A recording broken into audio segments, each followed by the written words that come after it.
According to the International Diabetes Federation, as of 2017, 1 in 11 adults have diabetes, and about 425 million people have diabetes across the world. So, hey Busy Bees, welcome back to my channel. This is part 2 of the lifestyle video series. I hope you had watched part 1 of this video series. If not, you can get the link below.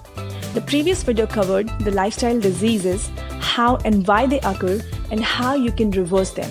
So now in this video, I'm mainly going to share information related to the problems associated with high blood glucose or hyperglycemia. I will try to discuss most of the commonly asked questions related to this. So make sure you watch this video till end, as I'm going to share some of the simple tips that will help you prevent high blood glucose. So let's begin. So coming to the first question, which is, when does the blood glucose level increase? Although blood glucose or blood sugar is required for the body's functioning, and it acts as the body fuel for each organ's functioning, but in case of high blood glucose, the body is unable to use that glucose for energy. So high blood glucose occurs when either there is not sufficient insulin hormone produced inside the body, or the body is unable to use insulin properly. And insulin is that hormone which is produced by the pancreas in the body that directs the body cells to take up glucose from the blood and then use it or store it. In type 2 diabetes, type 2 diabetes is basically characterized by insulin resistance in the body, either because of the fat overload that may occur because of diet or body fat, or it may also occur due to insufficient exercise or some other reasons. Then coming to the next question, which is what are the common symptoms of high blood glucose or hyperglycemia? So some of the very common symptoms of high blood sugar include headache and other aches or pains, then difficulty in concentration, thirst or hunger feelings, then there's drowsiness or tiredness, then blurred vision, dry mouth, bloating, frequent urination, then there may be late than usual wound healing time, and some others. So depending on individual's body, symptoms may also vary. Then coming to the next question, which is, how is high blood glucose or high blood sugar diagnosed? So the most common diagnostic tests for high blood sugar include random blood glucose tests. Random is basically at any point of time. Then there is 12-hour or 8-hour fasting glucose test. Then there is oral glucose tolerance test, that is basically meant for gestational diabetes. And then there is HbA1c test.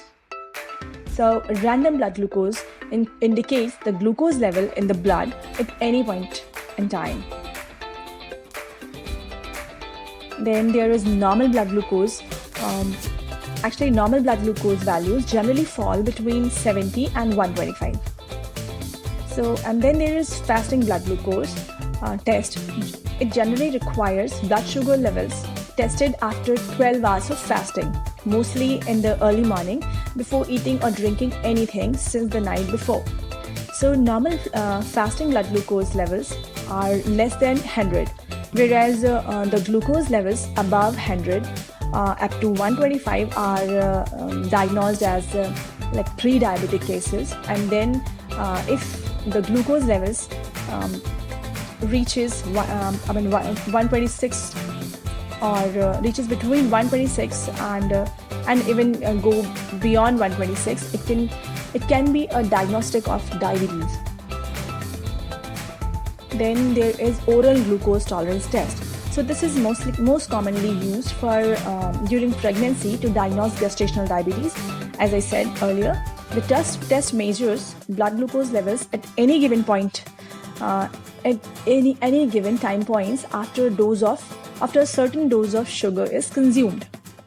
Then there is HbA1c test. So it provides glucose levels as an average of 2 to 3 months, and it is said to be the more accurate indicator of glucose levels. And this is the reason that doctors rely on this test more. And this test measures glucose that is bound to red blood cells in the body. So coming to the next question, which is what causes high blood glucose? So there are various conditions that might be responsible for high blood glucose or high blood sugar levels. That could be like stress levels, a lack of exercise, a sedentary lifestyle, then eating too much, or like snacking between meals. And then there may be certain medications such as steroids that may cause high blood glucose levels in the blood. Then coming to the next question, which is how high blood glucose levels affect the body, or why are high blood sugar levels bad for you? So high sugar levels slowly weaken the pancreatic cells. So these are the cells which are known to produce insulin, and due to the high blood sugar level, the pancreatic cells get weakened, and their ability to produce insulin hormones reduces, leading to overactivate the organ, that is pancreas. This causes insulin levels to remain too high in the blood. And over time, when this continues to occur, the pancreatic cells get permanently damaged, affecting their ability to produce or make insulin hormones, which is very important. So it leads to an increase in sugar level in the blood that can further may cause damages to the body organs, other body organs such as the heart, and there is kidney, there is liver and other organs. Then high levels of blood sugar can cause changes leading to a hardening of the blood vessels, and this condition is known as atherosclerosis. This may lead to further damages or further diseases in the body. This is an inflammatory condition in the blood vessels. Then almost any part of the body can be damaged or harmed due to increased levels of blood glucose, and this is the reason it is very important to manage or to control your blood sugar level. And almost any part of the body can be damaged due to increased sugar level in the blood, as this blood travels to each organ of the body, causing damages. And damaged blood vessels cause problems such as kidney disease or kidney failure, then strokes. There can be heart attacks, vision loss, or then there can be blindness even. Then weakened immune system with a greater risk of infections. Then there may be erectile dysfunction, nerve damage, or neuropathy that can cause tingling pain or less sensation in your limbs. That may include like feet, legs, and hands. It may also lead to poor blood circulation to the limbs or like legs and feet area, slow wound healing, and even may lead to amputation in rare cases. Then coming to the last question, coming to the next question, which is what are normal blood sugar levels? Normal blood sugar levels are less than 100 after fasting for at least 8 hours, and less than 140 2 hours after eating, which is mainly known as postprandial. Then pre-diabetes. If the blood sugar levels remain between 100 and 125 after fasting overnight, it is known as pre-diabetes. Then there is diabetic condition. If the blood sugar levels remain above 126 or higher after fasting overnight, or if the blood sugar levels remain higher than 200 at any time, it is known as diabetes. Then coming to the last question, which is how to prevent or reverse high blood glucose naturally.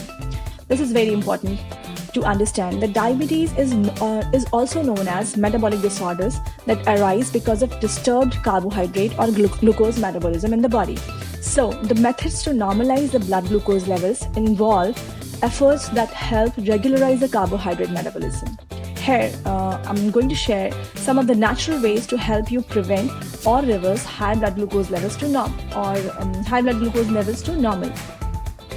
Then, coming to the first step, which is regular walk or exercise. Regular walk or exercise can help you maintain your weight and increase insulin sensitivity, enabling your cells to better use the sugar or glucose available in the blood.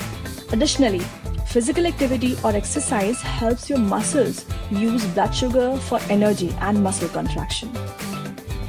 This will cause the blood sugar to be normal in the blood.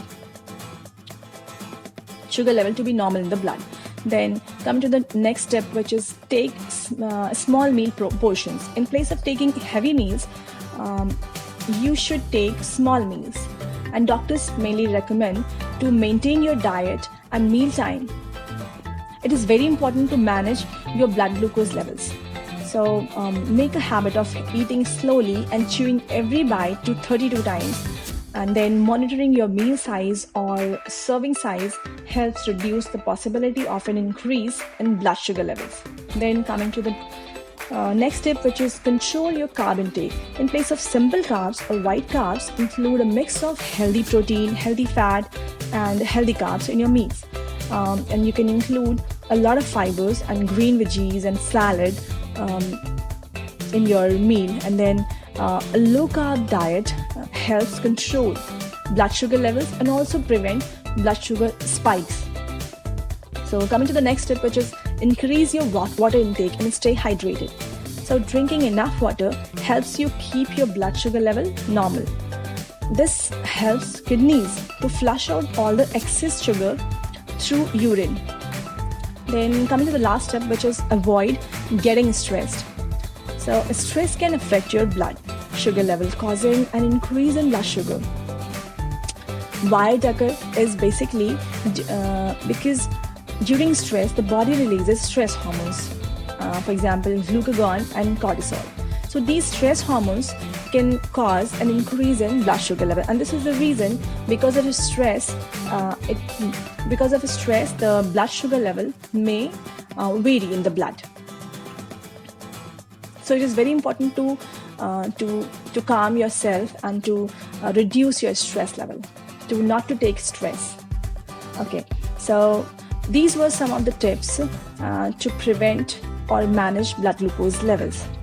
So I hope this was helpful for you, and thank you for watching this video. We'll meet in another video of the lifestyle. Please subscribe my channel.